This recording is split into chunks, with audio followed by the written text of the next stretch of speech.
நெஞ்சம் நிறைந்த பிரார்த்தனைகள், வாழ்த்துக்கள். இடவட்டம் அன்புக்குரியவர்களே, உணவு மருத்துவத்தினுடைய பயணத்தின் 12ஆம் நாள்.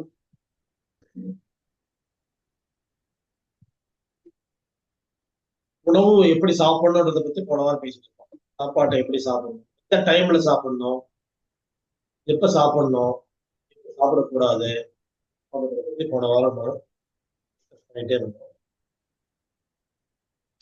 அப்போ நாம என்ன பண்ணோம், ரொம்ப அதிகமா சூடா சாப்பிட்டா என்ன நடக்கும், அதே மாதிரி ரொம்ப மெதுவா சாப்பிட்டால் என்ன நடக்கும். மெதுவா சாப்பிட்டா எவ்வளவு மெதுவா நம்ம சாப்பிடணும், அவ்வளவுக்கு செரிமானம் சரியாயிட்டே இருக்கும். அடுத்தது நம்ம என்ன பண்ணோம், ரொம்ப சூடான பொருள்,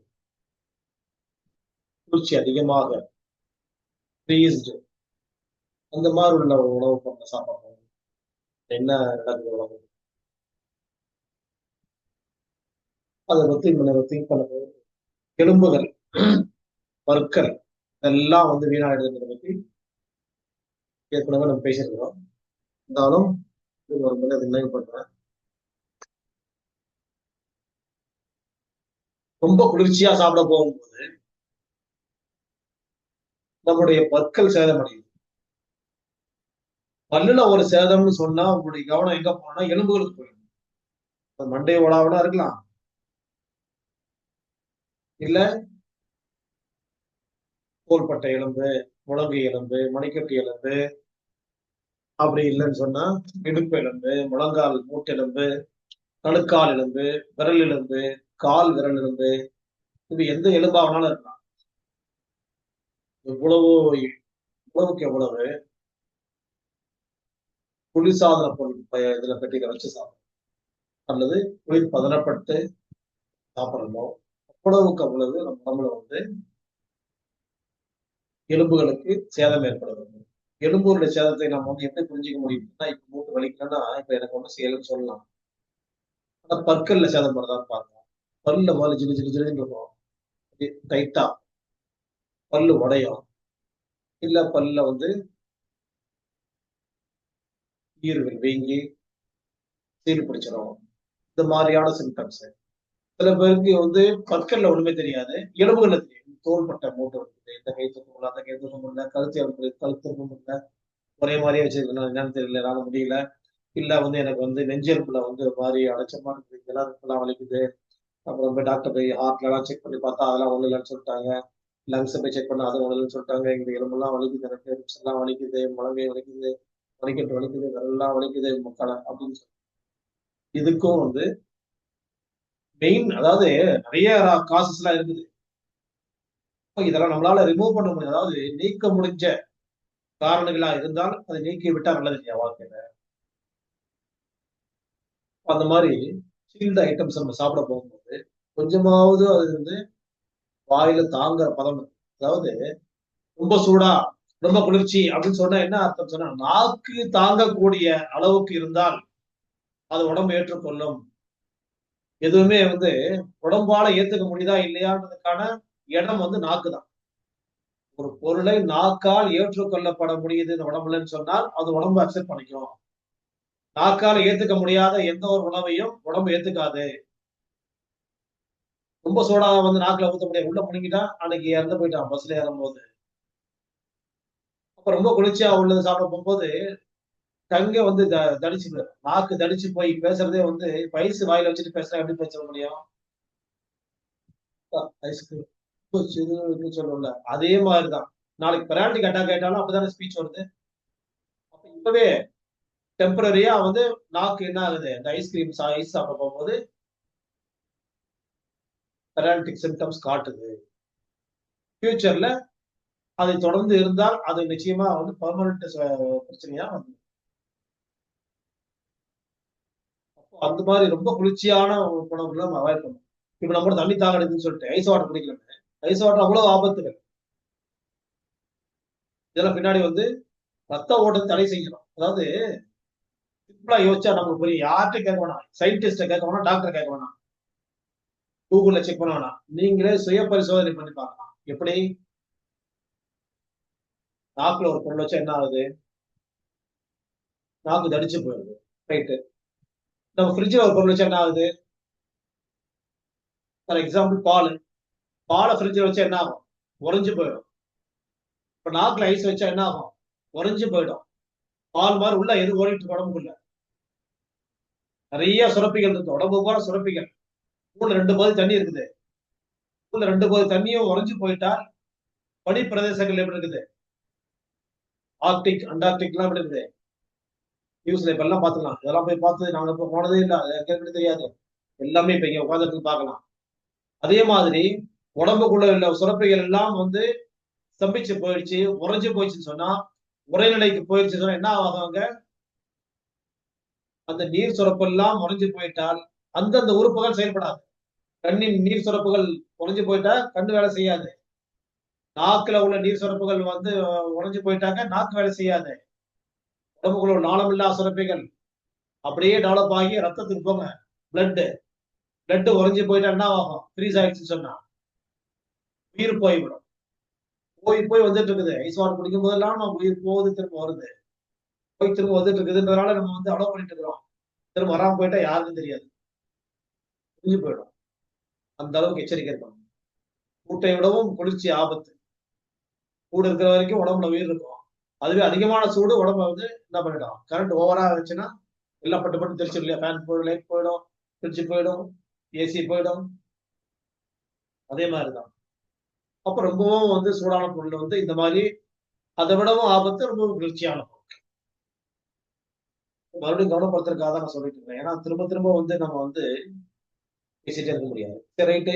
அடுத்தது, தேவையில்லாத பொருட்கள் எல்லாம் வாயில போடணும். இப்ப வெத்தலைப்பாக்கு, சுண்ணாம்பு, அது வந்து நல்லதா கெட்டதா? வெற்றிலை நல்லது, மருந்து பொருள். பாக்கு நல்லது, சுண்ணாம்பும் நல்லது, அது கால்சியம் தான். நல்லது கால்சியம். அப்போ எப்படி வெத்தலைப்பாக்கு வந்து கெடுதல்னு சொல்றீங்க? பாக்கு வந்து பிளைன் பாக்கா இருந்தால் அது நல்லது. அதுவே வந்து இப்போ என்ன ஆகுதுன்னா வந்து பாக்கு எல்லாம் வந்து என்ன பண்ணுது? அதுல மசாலாக்கள் தடவிதான் வருது. எண்ணெய் இருக்குது, ஃபேட் இருக்குது, கொழுப்பு இருக்குது, வாசனைக்காக சேர்க்கப்படக்கூடிய பொருளா இருக்குது. இது கதம்பமா தான் சேர்ந்து வருது பாக்கு. அவையெல்லாம் அதுல கெமிக்கல் மிக்ஸ்டு தான். அது பாக்கு பாக்கெட் நீங்க படிச்சுக்கலாம். பிளெயின் கொட்டை பாக்கு வாங்கி பயன்படுத்தணும். பாக்கு பயன்படுத்தணும்ன்றது இல்லை, யாருக்கு பாக்கு பயன்படுத்த வேண்டுமோ அவங்க பயன்படுத்தணும். யாருக்கு வெத்தலை பயன்படுத்தணுமோ அவங்களுக்கு பயன்படுத்தணும். யாருக்கு சுண்ணாம்பு பயன்படுத்தணுமோ அவங்களுக்கு பயன்படுத்தணும். வெத்தலை பாக்கு சுண்ணாம்புன்றது ஒரு காம்பினேஷன். இப்போ வந்து அதை வந்து புதுப்பிச்சுட்டு வர்றாங்க, எல்லாம் போடணும்னு சொல்றாங்க. எல்லாருக்குமானது இல்லை, தேவைப்படுறவங்களுக்கு அதை போடணும். அதனால பல நன்மைகள் இருக்குது. அதை பத்தி வெத்தலை பாக்கு சுண்ணாம்புடைய நன்மைகளை பத்தி அது அப்புறமா பார்க்கலாம், தேவையில்லை. இப்போ வந்து அதுல வந்து நம்ம ஒதுக்க வேண்டியதுன்னு சொன்னா பாக்குல இருக்கக்கூடிய அந்த கெமிக்கல்ஸ் மிக்சடா இருக்கக்கூடிய விஷயங்களை தான் நான் வாய்ப்பு பாக்கு போடுறவங்களா இருந்தால் சாதாரண பாக்கு வாங்கி, கொட்டை பாக்கு வாங்கி உடைச்சு பயன்படுத்துறது நல்லதுங்கிறது பதிவு. பாக்கை பயன்படுத்தலாமா வேணாமா எடுத்துக்கலாம் போல, எப்படிப்பட்ட பாக்கை பயன்படுத்திக் கொள்ள வேண்டும் அப்படின்ற விஷயத்தை தான் புரியுது. வெத்தலையும் அதே மாதிரி நல்லா பார்த்துட்டு, பின்னாடி எல்லாம் பார்த்துட்டு, அதுல பூச்சிலாம் இருக்கும், அதெல்லாம் கிளீன் பண்ணி எடுத்துட்டு தான் யூஸ் பண்ணணும். சுண்ணாம்பும் வந்து கலர் போட்டு இந்த பிங்க் கலர்ல ஒரு ரெட் கலர் வச்சுக்கலாம், அந்த சுண்ணாம்பு கிடையாது. இல்லையா வந்து பிளைன் சுண்ணாம்பு தான் வாங்கிக்கணும். தலபாக்கு சுண்ணாம்புல வந்து பயன்படும். 4 பேருக்கு தேவைப்படுது, 5 பேர் தேவைப்படுது. இந்த மாதிரி பயன்படுத்தலாம். கலர் போட்ட சுண்ணாம்பு கிடையாது. அதே மாதிரி வந்து மசாலா தடவப்பட்டு கலவையாக போடப்பட்ட பாக்கு கிடையாது. சரி, அப்ப வந்து இப்ப நல்லா பாக்கு போடணும். அப்ப கெட்ட பாக்கு நீக்கி விட்டு கொட்டை பாக்கு, வெற்றிலை, அது வெற்றி இலை இல்லை, அது வந்து வெற்றி இலை, அது வந்து பயன்படக்கூடிய மருந்து. இதெல்லாம் எடுத்துரும், செரிமானத்துக்கு பயன்படுது. சுண்ணாம்புன்றது கால்சியம். இப்போ வந்து கால்சியம் வந்து டைரக்டா கொடுக்க முடியாது, அளவோட அளவறிந்து சாப்பிடணும். ஒரு அளவுக்கு மேல போயிட்டா வாயில் புண்ணாயிடும். அது மாதிரி அது இருக்கட்டும். அதை தாண்டி வந்து இப்போ அந்த பாக்குல உள்ள தீமைகள் பயன்பட சொல்றோமா, அது இல்லாம தாண்டி புயலை வரப்போறாங்க. புயலை புண்ணாக்கிடும். காரத்தன்மை கசப்புத்தன்மை ரெண்டும் கலந்ததுதான் அது. அப்ப அது வந்து உடம்புல வந்து தேவையில்லாத காரத்தன்மையும் தேவையில்லாத வந்து இது கசப்பு தன்மையை உடம்புல ஏத்த போகும்போது இது வந்து நஞ்சாக உடம்புல மாறி நஞ்ச ஆரம்பிச்சு.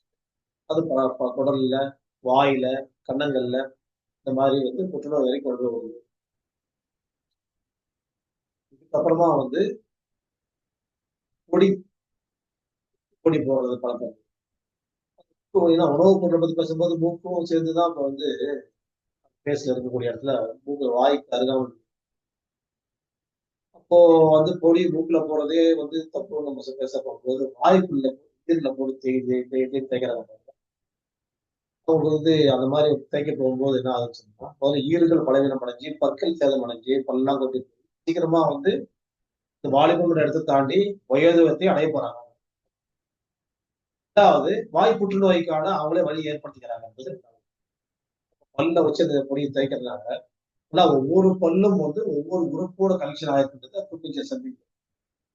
ஒரு பல்லு வந்து நுரையீரலோட, இன்னொரு பல்லு பெருங்குடலோட, இன்னொரு பல்லு இரைப்பை நமக்கு அதோட, இன்னொரு பல்லு மண்ணீரலோட, இன்னொரு பல்லு பித்தப்பையோட, இன்னொரு பல்லு சிறுநீரகங்கள், இன்னொரு பல்லு சிறுநீர் பை கர்ப்பப்பையோட, இன்னொரு பல்லு உள்ள சிறை பையோட, இன்னொரு பல்லு கல்லீரலோட, இன்னொரு பல்லு மண்ணீரலோட, இன்னொரு பல்லு சிறுகுடலோட, இன்னொரு பல்லு ஆற்றோட பிரச்சனை.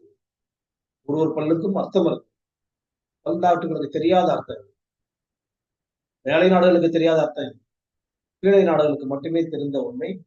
இது வந்து காலங்காலமா இது வந்து மருத்துவத்துல சொல்லப்படுறாங்க. இந்த மாதிரி ஒரு பல்லும் உள் உறுப்புகள் எந்த உறுப்பு பலவீனம் அடைஞ்சிட்டு வருதுன்றது சப்ஜெக்ட். அப்போ வந்து நம்ம போய் அந்த பல்லுக்குள்ள பல்ல என்ன டேமேஜ் வருதுன்றது அப்புறம் அந்த ஸ்வீட் சாப்பிட்றதுனால, மிட்டாய் சாப்பிட்றதுனால, வேற ஏதாவது சாப்பிட்றதுனால வர்றது, இல்ல வேற வந்து சொத்தை எப்படி வச்சு தெரியாம வர்றது அதெல்லாம் வந்து கணக்கு. நாமளா வந்து இந்த பொடியை போட்டு தேய்ச்சி அந்த பல்லு நல்லா இருக்கிற பள்ளியை வந்து ஆட்டக்கான வச்சு அந்த ஈரையும் டேமேஜ் பண்ணி அதில் உள்ள கிருமிகளை வர வச்சு அதில் உள்ள வந்து சாக வச்சு அது வரை கொண்டு போய் ஏன்னா உணவு சாப்பிடுறத பத்தி பேசிட்டு போகும்போது உணவுப் பொருள் அல்லாத பொருட்களை நம்ம சாப்பிடுறத வந்து அவாய்ட் பண்ணணும்னு பத்தி பேசி இதுவாவது ஒரு டேஸ்ட் கொடுக்குது. பாக்கு மசாலா பாக்கு ஒரு டேஸ்ட் கொடுக்குது. அப்புறம் கோயிலை பன்னீர் கோயிலை ஒரு டேஸ்ட் கொடுக்குது. கலர் சுண்ணாம்பு அது ஒரு மாதிரி வந்து பாக்குறதுக்கே வந்து என்ன பண்ணுறது கவர்ச்சியா இருக்குது. அப்புறம் வந்து நாக்குல வைக்க போகும்போது ஒரு அந்த வாசனையும் அதுல வந்து வாசம். அதே மாதிரி வாயில வச்சு பீடி பிடிக்கிறது, சுருட்டு பிடிக்கிறது, சிகரெட் பிடிக்கிறது இதெல்லாம் வாய் வழியா தானே போகுது. ஓரல் வாய் வழியா தான் போகுது. வாய் வழியா போறதெல்லாம் உணவு பொருள். உணவுன்றது வாயில போறதெல்லாம் உணவு. அப்போ பீடியும் உணவு தான், சிகரெட்டும் உணவு தான். அப்புறம் வந்து பீடி சிகரெட் என்னன்னு சொன்னா சுருட்டு சுருட்டும் உணவு தான், முடியும் உணவு தான், போயில உணவு தான், பாக்கு உணவு தான், வெத்தலை உணவு. இப்ப இதெல்லாம் வந்து உள்ள போயிட்டு இருக்க போகும்போது உணவு குழாயும் சேர்த்துதான் போகும். வாய் வழியா போகும்போது தொண்டை பகுதி, தொண்டை பகுதியில 2 குழாய்கள் போயிட்டு இருக்கு. ஒண்ணு மூச்சு குழாய், இன்னொன்னு உணவு குழாய், அப்புறமா ரத்த குழாய் இருக்கு. இந்த ஆடு கோழிலாம் அறுக்க போகும்போது 3 நரம்புகள் தான் கட் பண்றாங்க. 3 குழாய்களையும் கட் பண்ணி எடுத்துறாங்க அதுக்குள்ள. அப்போ வந்து அந்த வாய் வழியா போனாலும் மூக்கு வழியா போனாலும் இந்த தொண்டை பகுதி மேல் பகுதியில 2மே சேர்ந்து ஒரே வழியில் தான் உள்ள போகுது. போகும்போது 2ஆ பிரியுது. ஒண்ணு உணவு பாதைக்கும் ஒண்ணு மூச்சு பாதைக்கும் போகுது. அப்ப இங்க வரைக்கும் போறதெல்லாம் செரிமான மண்டலத்தோட சேர்ந்ததுதான். அப்ப அதுவும் செரித்தலை வந்து தடுக்குது, டைஜஷன் டிஸ்டர்ப் பண்ணுது, உணவுப் பொருளை வந்து கெடுக்குது, சேதம் விளைவிக்குது அப்படின்றது வந்து நமக்கு புரியணும். சரி, வெத்தலை பாக்கு பையில போடுறவங்க, அப்புறம் வந்து பொடி போடுறவங்க, அப்போ மூக்குல பொடி போடுறவங்க, வாயில பொடி போடுறவங்க, வீடு சிகரெட்டு, அப்புறம் வந்து சுருட்டு இதெல்லாம் கூட உடனே ஒத்துக்கினாங்க. நூல்களை கடிச்சு கடிச்சு கடிச்சு கடிச்சு வாயில வச்சு போறவங்க, ரப்பர் பேண்ட் அந்த கொடுக்குறாங்க. இந்த எரேசர் ரப்பர் இருக்கு இல்லையா நம்ம வந்து அதுக்கு திறம்பரை போட்டு வாயில மட்டும் வருவாங்க. அதெல்லாம் தாண்டிதான் சுவிங்க போறாங்க அப்புறமா. இந்த மாதிரி நூல்களை வாயில வைக்க போகும்போது நூல் என்ன செய்யுது? நூல் வந்து பருத்தி கிடையாது. பருத்தியா இருந்தாலும் கூட அது வந்து ஒத்துக்கலாம். ஆனா பருத்தி கிடையாது ஒண்ணு. அப்போ வந்து செயற்கை இழைகள். அதுவும் எல்லாம் கெமிக்கல் பெட்ரோலியம் ப்ராடக்டோட கனெக்டட் ஆகுது. அதுக்கப்புறம் அந்த கலருக்கு பதிலா கலரிங் ஏஜென்ட்ஸ் இருக்குல்ல. சிவப்பு, மஞ்சள், பச்சை, வெள்ளை, ஊதா அப்படின்னு சொல்லி. இது எல்லாம் கெமிக்கல்ஸ். அதெல்லாம் கெமிக்கல்ஸ். இதெல்லாம் வாய் வழியா உள்ள குடலுக்குள்ள போய் சேருது. இதெல்லாம் வந்து நமக்கு தெரியாதா? இதையும் தாண்டி கம்பிகளை வாயில போட்டுக்கிட்டு, சின்ன சின்ன கம்பிகள், ஆணிகளை வாயில போட்டு நல்லா வந்தாங்க. இதெல்லாம் தாண்டி போனா பிளேடு பண்றவங்க கூட இருக்காங்க. பிளேட வாயில போட்டு பண்றவங்க இருக்கிறாங்க. இப்படி அதுக்கப்புறம் இன்னொரு பார்ட் இதெல்லாம் வந்து ஒரு எக்ஸ்ட்ரா ஆர்டினரி. இந்த பல்ப் அந்த இதெல்லாம் இருக்கு பார்த்தீங்களா? பிளேடு, ஆணி, ஊசி எல்லாம் வாயில போட்டு பண்றவங்க அது வந்து ஒரு ரொம்ப வந்து குறைவான ஒரு கேட்டகரி. சாதாரணமா குழந்தைகளும், பெண்களும் இதெல்லாம் வந்து இதுக்கெல்லாம் போறதில்ல.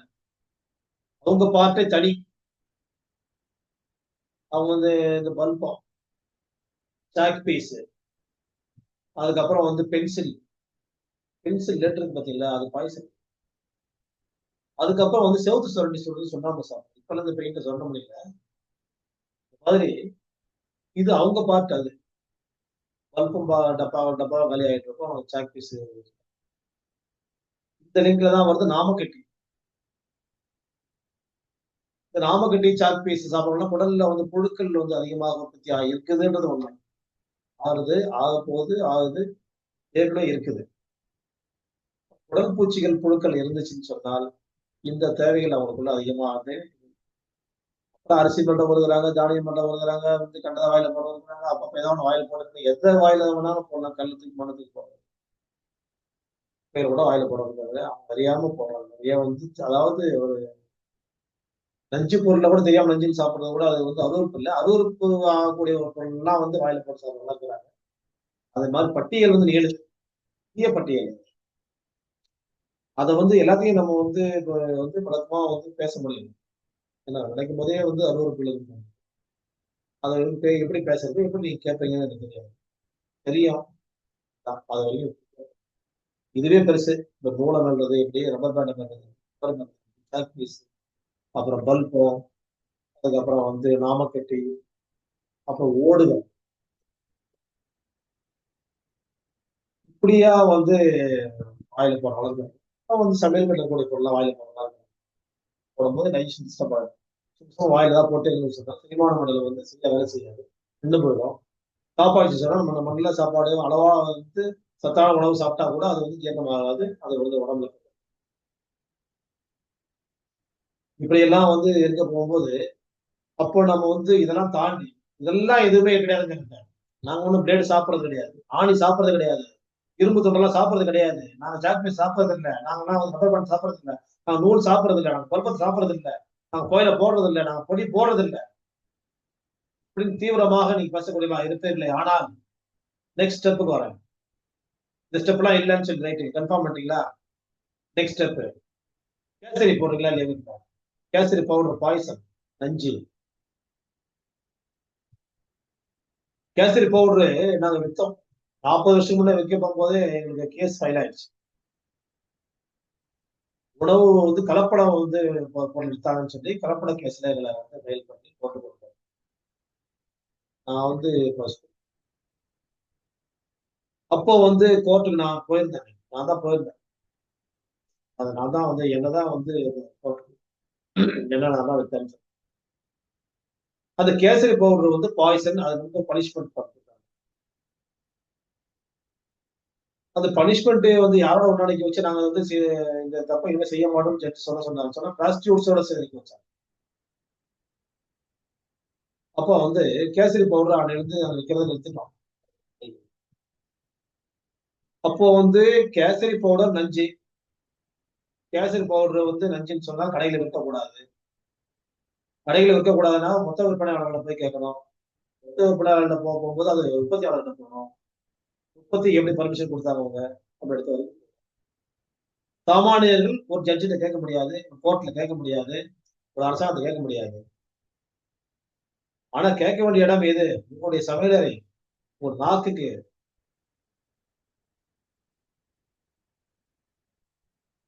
எங்க வீட்ல கூட ஒரு 15 வருஷம் முன்னாடி கேசரி போடும்போது கேசரி கலர் இல்லாம போட சொன்னாங்க. அதாவது கலர் இல்லாம கேசரியா? அதுக்கு பேர் கேசரி இல்ல. இனிப்பு உப்புமான்னு சொன்னாங்க. ஐயான்னு கேட்டேன்.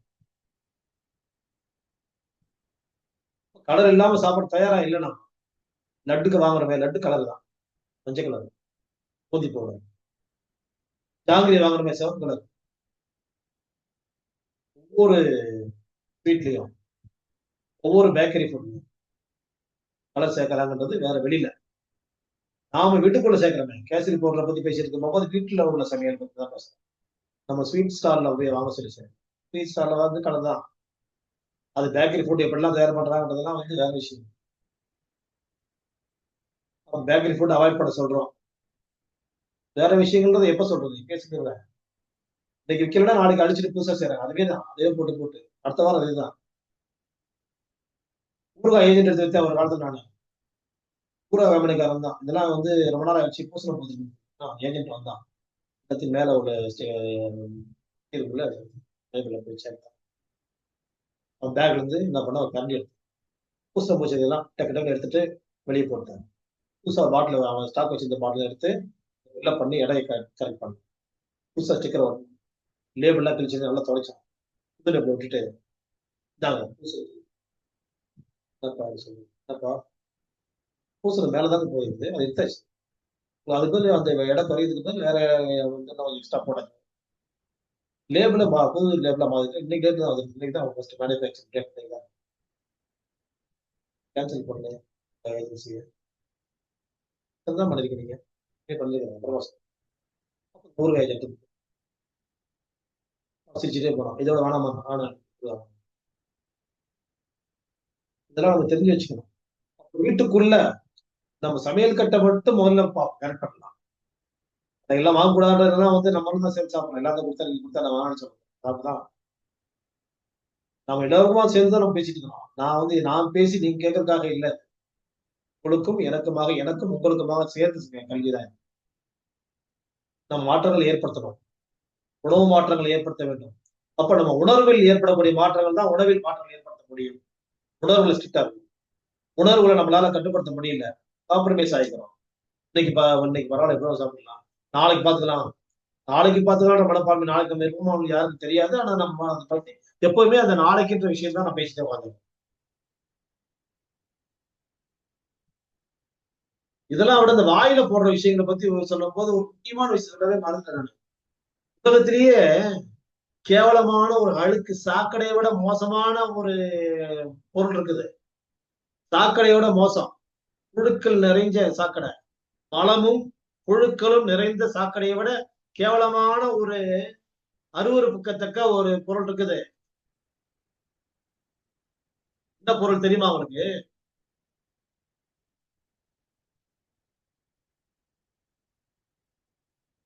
காட்டவா?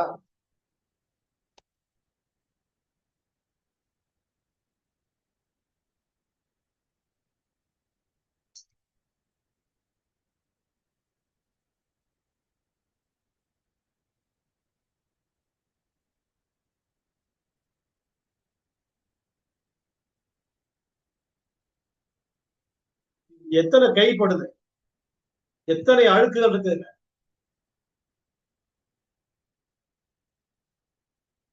நாக்களை தொட்டு தொட்டு நம்ம அழகு என்னல இதுல படியாத அழுக்கே இல்ல. அசுத்தங்கள் மேல அசுத்தம். பணமே அசுத்தம், அது வேற விஷயம். அது வேற கொள்கை ரீதியா. பணமே அசுத்தம். ஒரு மனிதனுடைய வாழ்க்கையில அசுத்தத்தை கொண்டு வந்து சேர்க்கறதுல மிக பெரும் பங்கு பணத்துக்கு இருக்குது. அது வேற விஷயம். அது தர்க்க சாசனம். அது வேற மேட்டர். ஆனா இது வந்து உணவு மருத்துவம். உணவு மருத்துவம் நாக்குல தொட்டு தொட்டு நம்ம என்றமே. இந்த இந்த அழுக்கு அசுத்தம் வந்து சாக்கடையும் நாக்குக்குள்ள போய் சேர்ந்து பாத்தீங்களா? எவ்வளவு பெரிய அழுக்கு. எத்தனை அழுக்கு, எத்தனை பேருடைய அழுக்கு சேர்ந்து பிரிண்ட் ஆக போகும்போதே அதுல கலர்ல வந்து அதுல வந்து கெமிக்கல் தான். பிரிண்டிங் பேப்பரு, அது ரெட் பாய்சன், பிளஸ் அந்த கலருக்கு கொடுக்கக்கூடிய அதில் கெமிக்கல்லாம் இருக்குதுன்றது அப்புறம் அது சின்னது, அதெல்லாம் ரொம்ப சின்னது, சின்ன கெமிக்கல், சின்ன நஞ்சு. எத்தனை கைகள், எத்தனை அழுக்குகள், எத்தனை இடங்கள்ல போட்டு வச்சு எடுத்து நிரப்பி கொடுக்குறாங்க. இது எப்படி பத்திரப்படுத்தி வைக்கிறோம், எப்படி எங்க வைக்கிறோம், வச்சுக்கிறோம் இதயத்துல. இது நாக்களத்தோடு என்றமே அந்த விஷயத்த தடை விதிக்கிறோம். நீங்க நெய்யலுக்கு ஓட்டு என்னமா ஒண்ணு வாங்கி வச்சுக்கங்க. ஐயோ அவ்வளவு பணம் என்ன போறோம், எவ்வளவு பணம் வேணா எண்ணுங்க. இல்ல ஒரு சின்ன ஒரு டப்பால தண்ணி எடுத்து வச்சு தொட்டு எண்ணுங்க, அவ்வளவுதான். தண்ணிலாம் எடுத்து வச்சுக்கிட்டு உட்காந்துலாம் என்ற அளவுக்குலாம் எனக்கு பணம் இல்லை. வாஷ் பேசின் கிட்ட போய் எண்ணுங்க, சிங்கி கிட்ட போய் எண்ணுங்க, அவ்வளவுதான். இன்னொரு முறை வாழ்க்கையில வந்து நீங்க வந்து மலமும் புழுக்களும் நிறைந்து சாக்கடை இருக்கக்கூடிய அந்த வந்து அசுத்தத்தை விடவும் அதிகமான அசுத்தங்கள் இந்த ரோட்ல இருக்குதுன்றது ஞாபகத்துக்கு வரணும் உங்களுக்கு. அப்போ கையில வந்து நாக்குல தொட்டு எண்ணக்கூடிய பழக்கம் இன்னையோட முடியணும். நீங்கள் காப்பாற்றப்படுவீர்கள். எதனால எனக்கு உடம்பு ஒத்துக்கலன்னு தெரியலையே, நல்லா தானே சாப்பிட்டேன், எப்போ சாப்பிட்ற பொருள் தான் சாப்பிட்டேன், ஏன் எனக்கு ஒத்துக்கல? நோட்டு எண்ணிருப்பீங்க பாருங்க. இது ஒரு காசு. நம்ம கோயிலை பத்திலாம் பேசணும், பொடியை பத்திலாம் பேசணும். அதை விட மோசமான ஒரு காரணம் இந்த காரணம். இந்த நாக்குல எச்சில வந்து நோட்டில் இருக்கக்கூடிய அழுக்கையும் நாக்குக்கு உள்ள பண்ணி பண்ணி நம்ம என்ன போகும்போது அவ்வளவு அசுத்தங்கள். இதை விட்டு நம்ம வெளியே வரணும். அதுக்கப்புறமா சமையல் கட்டுக்குள்ள உள்ள உணவுப் பொருட்கள்ல எந்த கலரிங் பொருளும் நம்ம கொடுக்க வேண்டிய அவசியம். உங்களுக்கு ஆரஞ்சு கலர் வேணும்னா கேரட் இருக்கு இல்ல, சிவப்பு வேணா பீட்ரூட் இருக்கா, தக்காளி இருக்கா இல்லையா, எல்லாமே கலர் இருக்கு இல்ல. மஞ்சள் மஞ்சளாவே இருக்குது. பச்சைனா கிரீன், எவ்வளவு கிரீன்ஸ். புதினா கொத்தமல்லி போட்டா பச்சை தானே. மஞ்சள் பூசணி மஞ்சள் கலர், வெள்ளையா வேணா வெள்ளையா நிறைய காய்கள் இருக்குது, கருப்பு காயிலும் இருக்குது. எல்லா கலரும் வந்து நம்ம வந்து காய்கறிகள்ல, கீரைகள்ல, பழங்கள்ல இருக்குது. அந்த கலரை மிக்ஸ் பண்ணி வேண்டியதான் நம்ம, அந்த பழக்கம் வரணும். எல்லா நறுமணங்களும் இதுக்குள்ளே இருக்குது. ஒவ்வொரு காயும் ஒவ்வொரு விதமான நறுமணம், ஒவ்வொரு பூவும் எப்படி விதவிதமாக மணக்குமோ அது மாதிரி ஒவ்வொரு காயும் ஒவ்வொரு விதமாக மணக்கும், ஒவ்வொரு விதமான சுவை தரும், ஒவ்வொரு விதமான பார்வையில் ஷேப் தரும். ஒவ்வொரு காயும், ஒவ்வொரு கீரையும், ஒவ்வொரு பழமும் தனி நிறம், தனி குணம், தனி மனம், தனி வடிவம். Different in nature, different in colour, different taste, different in shape. அப்ப அதெல்லாம் பார்த்து பார்த்து நம்ம ரசிப்பதற்கு காலம் இருக்குது நம்மகிட்ட. இன்னைக்கு அது பொறுமையா உட்காந்து இதை பார்த்து ரசிச்சிருக்கோமா? இன்னைக்கு கத்திரிக்காய் பார்த்து ரசனையோட பார்த்துருக்கோமா? இன்னைக்கு கத்திரிக்காயை பார்த்து ரசனையா? என்னங்க நாக்குல ரசம் மாதிரி இச்சுதாங்க சாப்பிடணும். அது வரட்டும். பூக்கள்ல எவ்வளவு அழகா இருக்கு பாருங்க. கத்திரிக்காய் ஷேப் எப்படி இருக்கு பாருங்க. கத்திரிக்காய் மேல அந்த மேல் தோல் எப்படி அந்த படர்ந்து எப்படி கவர் பண்ணி, அந்த காம்போடைய கவர் எப்படி எக் ஷேப், அது ஓவல் ஷேப் எப்படி இருக்கு. தக்காளி ஷேப் பாருங்க, வரி வரி அப்படி 4 5 6 பார்ட்டா பார்ட் பார்ட்டா இருக்கு. தக்காளி ஷேப் எப்படி ஷேப் இருக்காங்க. இப்படின்னு நம்ம வந்து ரசிக்க தெரியணும். உணவுப் பொருளை சாப்பிடுறதுக்கு முன்பாக ரசிக்கணும், பச்சையா வரும்போதே இதை ரசிக்கணும். அதுக்கப்புறம் அது செய்யும் போது விரும்பணும், விரும்பி விரும்பி சாப்பிட்டாலும் உணவு. அதுக்கப்புறம் இந்த மாதிரி வந்து கலரிங் ஏஜென்ட்களை வந்து நம்ம வந்து அவாய்ட் பண்ணணும். டேஸ்ட்டுக்காக போடுறோம் பார்த்தீங்களா, அதுவும் நிறைய கெமிக்கல்ஸ் வருது. அந்த டேஸ்ட்டுக்கான கெமிக்கலே அவாய்ட் பண்ணணும். இது கொடுத்தால் டேஸ்ட் இருக்கும், அது கொடுத்தா டேஸ்ட் இருக்கும், நிறைய பொருள் இருக்கு. எனக்கு அதெல்லாம் நிறைய பேர்லாம் தெரியாது, ஆனா பேர் இருக்கு. நிறைய பொருள் இருக்கு, கொடுத்தா டேஸ்ட் கொடுக்கும், அது கொடுத்தா டேஸ்ட்.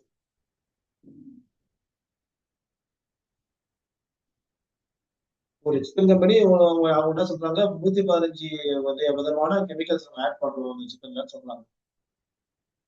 எதனால ரீசன் சொல்றாங்க, டேஸ்ட் இன்க்ரீஸ் பண்ணுவாங்க. படிச்சு பாருங்க.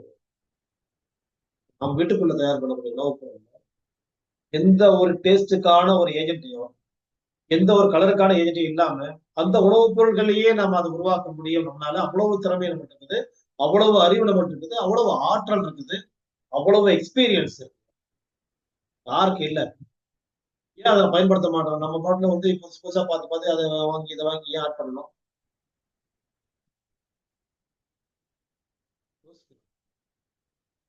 இனிமேலாவது அந்த மாதிரியான கலரிங் ஏஜென்ட்டுகளை, பேஸ்டிங் ஏஜென்ட்டுகளை எல்லாம் ஓரம் கட்டிட்டு நம்ம உணவுப் பொருளையே இந்த மாதிரி மனம் வேணும்னா என்ன செய்யணும், இந்த மாதிரி கலர் வேணும்னா என்ன செய்யணும், இந்த மாதிரி ஷேப் என்ன செய்யணும், பார்த்து செய்வதற்கு நம்ம கையில எல்லாமே நிறைய இருக்கு, ஏராளமா இருக்கு. ஏராளமானவற்றை நீங்க பயன்படுத்தி அதிலிருந்து ஒரு ரெசிபிகளை உருவாக்கி பார்ப்பதற்கு அழகாக, பார்க்க நல்லா இருக்கணும், ஸ்மெல் பண்ண வந்து அந்த நறுமணத்தை சுவைப்பதற்கு நல்லா டேஸ்டா இருக்கணும், நாக்கு சுவைக்கு நல்லா இருக்கணும், கண்ணுல பார்க்க வந்து நுகர வாயில் சுவைத்து பார்க்க நல்லா இருக்கணும், அது சாப்பிட போகும்போது உடம்புல ஒரு தெம்பு வரணும். அப்படியான உணவுப் பொருட்கள் நம்மகிட்ட இருக்குது, நம்ம செய்ய முடியும். நம்மள நீங்க கொஞ்சம் யோசிச்சால் கண்டிப்பா செய்யணும். இந்த இடத்துக்குள்ள உங்களை கொண்டாடணும் அப்படின்றதுக்காக தான் இந்த பார்ட் ஃபர்ஸ்ட் பார்ட். வேற ஒரு விஷயத்தை தான் இன்னைக்கு பேசுறதுக்காக யோசிச்சேன், பேசிதான் ஆகணும். நான் அதுக்குள்ள வந்து இதை முடிச்சிடலாம். ஏன்னா வந்து வாயில போடுற விஷயங்களே நம்ம போன வாரம் கொஞ்சம் பேசிட்டு இருந்தோம். எப்படி சாப்பிடணும், சூடா சாப்பிடணும், ஜில்லுன்னு சாப்பிடணும், அப்படி சாப்பிடக்கூடாது எல்லாம் பேசிட்டு இருக்கோம். அதை கண்டினியூ பண்ணிடலாம்ன்றதுக்காக தான் நான் வந்து இன்னைக்கு இந்த வேற ஒரு மேட்டரை முக்கியமா வந்து நான் பேசணும்னு எடுத்தேன். அப்புறம் சரியா இருக்குல்ல, வார வாரம் பேசுறதா பாட்டு. இன்னைக்கு என்ன காய்? உருளைக்கிழங்குக்கு அப்புறமாக எது வரப்போகுது? பிடிக்கரணையை பேசியாச்சு, வெண்டைக்காயை பேசியாச்சு, கத்திரிக்காயை பேசியாச்சு, இப்படி ஒண்ணு பேசியாச்சு. இன்னைக்கு என்ன காய் அல்லது இன்னைக்கு என்ன கீரை இல்ல பழமாக இருக்குமா என்றால் இன்னைக்கு அது கிடையாது. இன்னைக்கு வேற. இன்னைக்கு வேற என்ன செய்யலாம் அப்படின்னு சொல்ல போகும்போது எங்க இருந்து நான் இப்ப ஸ்டார்ட் பண்ண நினைக்கிறேன்னா, கலரிங் ஏஜென்ட பத்தி பேசியிருந்தேன் இல்லையா, அதே மாதிரி டேஸ்ட்டுக்கு இன்னொரு ஏஜென்ட் நம்ம போடுறோம். ஏஜென்ட் என்னது, அந்த பொருட்களை போடுறோம்னு பேசிட்டு அது மாதிரி இப்போ மைதாவை வந்து நம்ம மைதா எப்படி அவ்வளவு சாஃப்டா அப்படியே வந்து சில்கியா அப்படி இப்படி ஸ்மூத்தா எப்படி இருக்குது, ஃபைன் ஃபிளவர் அவ்வளவு மென்மையா, இந்த மென்மைக்கு ஈடா அதிகமா சொல்ல முடியாது மைதா. அதனாலதான் மைதா வந்து பயன்பாடு வந்து அதிகமா இருக்கு. காரணம் வந்து பார்க்க நல்லா இருக்கு மைதா, தன்னால் பார்ப்பதற்கு அழகான ஒரு பொருள் மைதா, தொட்டு பார்த்தால் தொடு உணர்வில் மகிழ்ச்சியை தரக்கூடிய உணவுப் பொருள் மைதா. இது மட்டும் இல்ல, மைதாவோட செய்யக்கூடிய உணவுப் பொருளுடைய லேசான ஒரு வாசனை இருக்கு இல்லையா, அது கூட அவ்வளவு நறுமணம் நல்லா இருக்கும், இதமான ஒரு வாசனை. சாப்பிட போகும்போது இந்த பரோட்டாவுக்கு இருக்கக்கூடிய டேஸ்ட் எதுவுமே நிச்சயமா எல்லாருக்குமே பிடிச்சது பரோட்டா, மைதா பரோட்டா. மாற்றாக வந்து கோதுமை பரோட்டா இருக்குன்னு சொன்னாலும் கூட அது அவ்வளவு நாள் வந்து பொறுப்பு இல்லை அப்படின்னு நம்ம அவாய்ட் பண்றோம். சப்பாத்தியா போட்டாதான் நல்லா இருக்குது. எனக்கு வந்து கோதுமை பரோட்டா தான் மைதா தான், இல்ல கோதுமை பரோட்டாவில் 50-50 செய்யணும். நிறைய பேர் அப்படி சொல்லியிருக்காங்க. அதாவது ஒவ்வொரு நேரம் சொல்றாலும் அதுதான் நான் ஷேர் பண்ணேன். நானு எனக்கு பிடிச்சது, உங்களுக்கு பிடிச்சது, அவங்க தான் பேசுறோம், மிக்சர்ல தான் பேசுறோம். எங்க வீட்டுல எப்பவுமே கோதுமைனால மைதா மிக்சிங் தானே. கோதுமை எது சிறந்த கோதுமைன்றதுலாம் ஆராய்ச்சி இருக்குது. கோதுமையை வாங்கணும், அதை வந்து துப்புரவு பண்ணணும், களி காய வைக்கணும், காய வச்சு அரைக்கணும், ஜலிக்காம யூஸ் பண்ணணும். அப்பதான் வந்து அந்த கோதுமையோட உண்மையான பயன்கள் நம்ம உடம்புல சேரும், உடல்ல சேரும் அப்படின்றது நமக்கு எல்லாம் ஏற்கனவே பேசியிருக்கோம். இப்பவும் ஒருத்தர் நினைவு வந்துச்சு. கோதுமை எல்லாம் வந்து மைதா அளவுக்கு டேஸ்ட் கொடுக்கல. அதான் சொன்னாங்க சரி, இதான் மைதா தான். கோதுமைன்னு சொல்லி பார்க்கறதோட மைதான்னு சொன்னா ஈஸியா நல்லா இருக்கும். இன்னும் கேட்டா ரொம்ப சாப்பிட்டு அப்படியே நாட்டுல நழுவி இருக்கும். பார்ப்பதற்கும் நுகர்வதற்கும் சுவைப்பதற்கும் இனிமை தரக்கூடிய அந்த மைதா, சொல்லும் போது கூட அதை லேசா இருக்கு மைதா அப்படின்னு லைட்டா கோதுமை அப்படின்னு. இதுக்கு மாற்றாக வந்து ஏதாவது ஒண்ணு செய்யலாமா அப்படின்னு நான் யோசிச்சேன். 1960ஸ்ல ஒரு ரெசிபி, 60ல நானே பிறக்கல, ஆனா கேள்விப்பட்ட விஷயம். அந்த ரெசிபி இந்த அளவுக்கு இருக்குது, ஆனா மைதா பரோட்டா அளவுக்கு ஃபெமிலியரா இல்லை. ஏன்னு சொன்னா கொஞ்சம் வேலைகள் கடினமான ஒரு உணவு. வேலை ஜாஸ்தியா பார்க்கணும். என்ன பார்க்கணும், எப்படி பார்க்கணும்?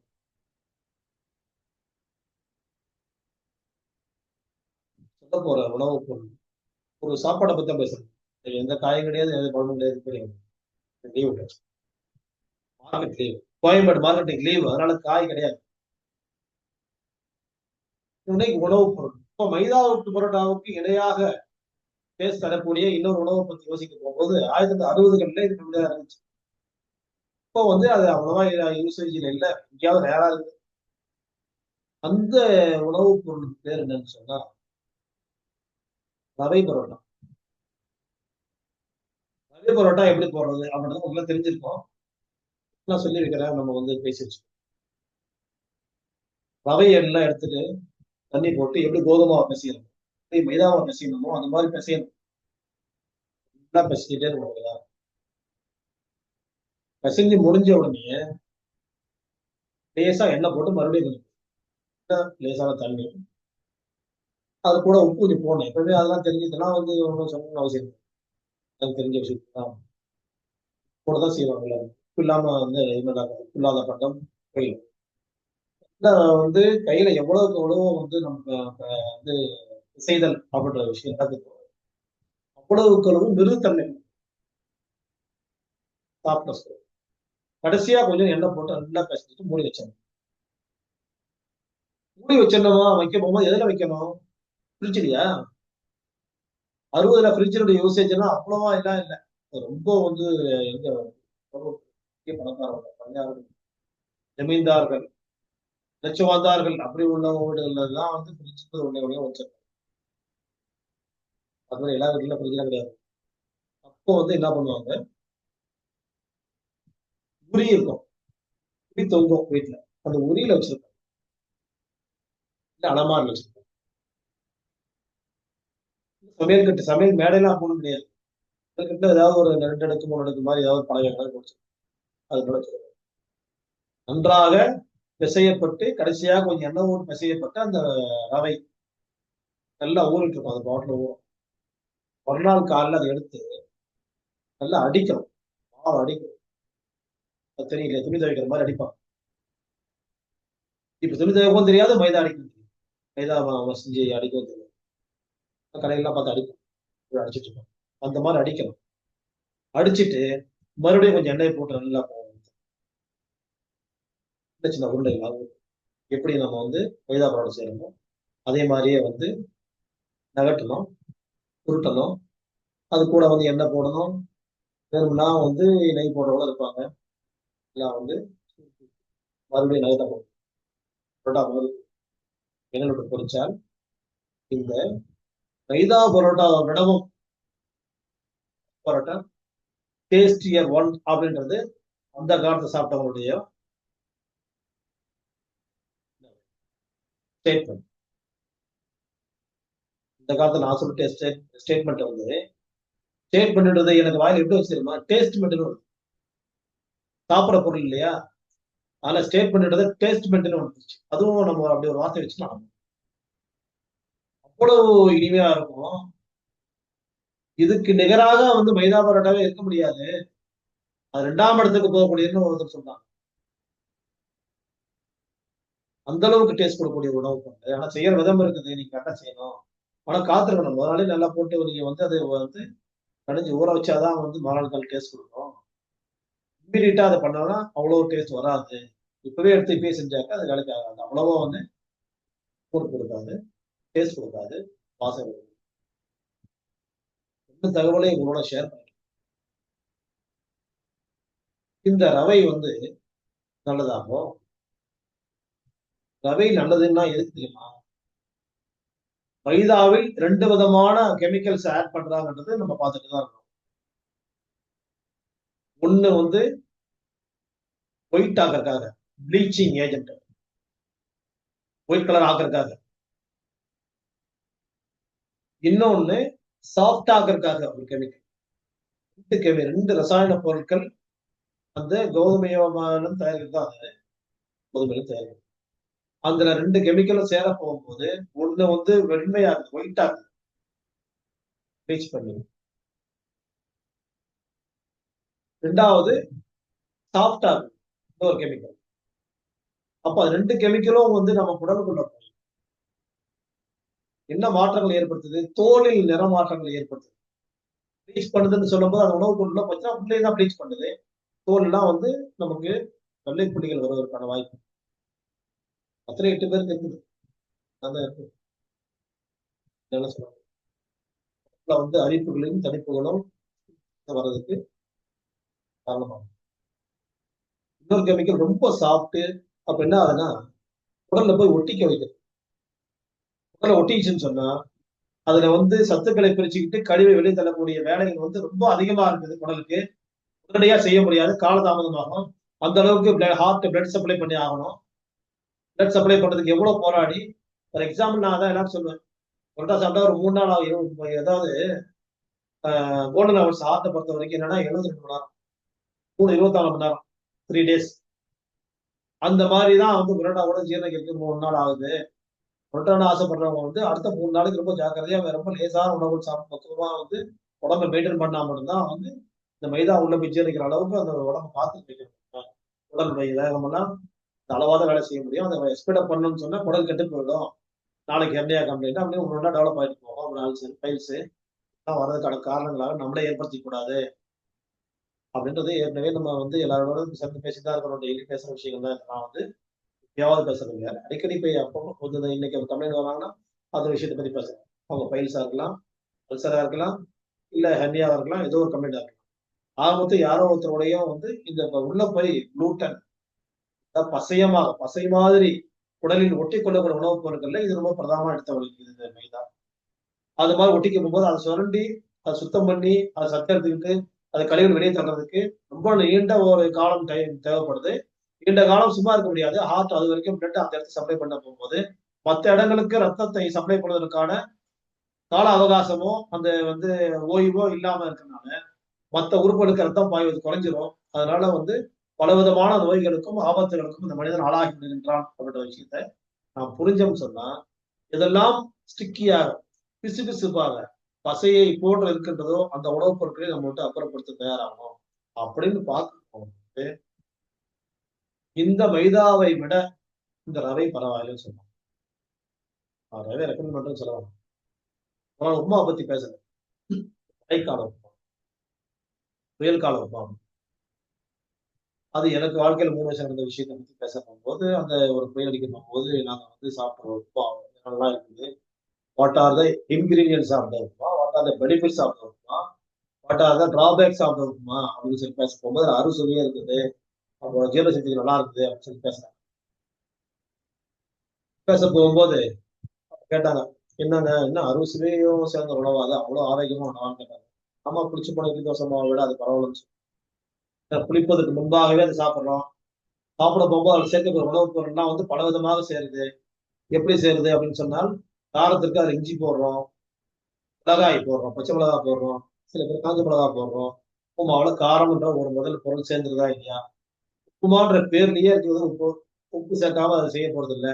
2வது சுவை சேருதா இல்லையா? அதுல சரி 3வது சுவை என்ன செய்யறோம்? அதுல கருவேப்பிலை அது மாதிரி வந்து எல்லாம் போடுறோம். அதுல போட போகும்போது அதுல துவர்ப்பும் கசப்பும் சேர்ந்துருக்குது. அப்போ அந்த கசப்பு துவர்ப்பு 2 சுவைகள் சேருது. அதுக்கப்புறமா வந்து இந்த எண்ணெய் இருக்குது, அது கசப்பு தன்மை உள்ளது. அதுக்கப்புறம் என்ன இருக்குது? கசப்பாச்சு, துவர்ப்பாச்சு, காரமாச்சு, கார்ப்பாச்சு, உப்பாச்சு. புளிப்பும் இனிப்பும் எங்க இருக்குதுல அப்படின்னு சொல்ல போகும்போது புளிப்பும் இனிப்பும் ஒரே நேர்கோட்டுல பயணிக்கக்கூடிய 2 சுவைகள். அப்போ வந்து இந்த பசையா இருக்கக்கூடிய எல்லா உணவுப் பொருட்களும் புளிப்புத்தன்மை தான் இருக்குது. அப்ப ரவை வந்து புளிப்புத்தன்மை உள்ள உணவு. அதுல மறைபொருளாக இனிப்பும் இருக்குது. பத்தாவதுக்கு நம்ம என்ன பண்றோம்? சர்க்கரையை போட்டுக்கிறோம், நாட்டு சர்க்கரையை போட்டுக்கிறோம், இதை ஒண்ணு பண்றோம். அப்போ அறுசுவையும் அதுல சேர்ந்துருக்குதா இல்லையான்னு ஒரு நாள் பேசணும். இப்போ இந்த புளிச்சு போன மாவுகளை விட பழைய உணவுகளை விட உப்புமா வந்து பரவாயில்லை அப்படின்றப்போ உப்புமாவை செரிமானத்தை தூண்டுகிறது, நமக்கு வந்து சீக்கிரமா ஜீரணம் ஆகுறது ஒரு நாள் பேசி இந்த எபிசோட்லயா தெரியாது. நான் ஒரு அது மீண்டும் ஒருவரை நினைப்பேன். அந்த எபிசோடு பார்க்காதவங்களுக்கு கூட இப்போ இதுல கூட தெரிஞ்சுக்கலாம்.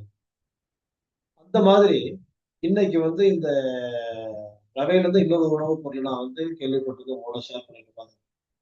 இந்த உணவுப் பொருளை பார்த்து செஞ்சு பாருங்க.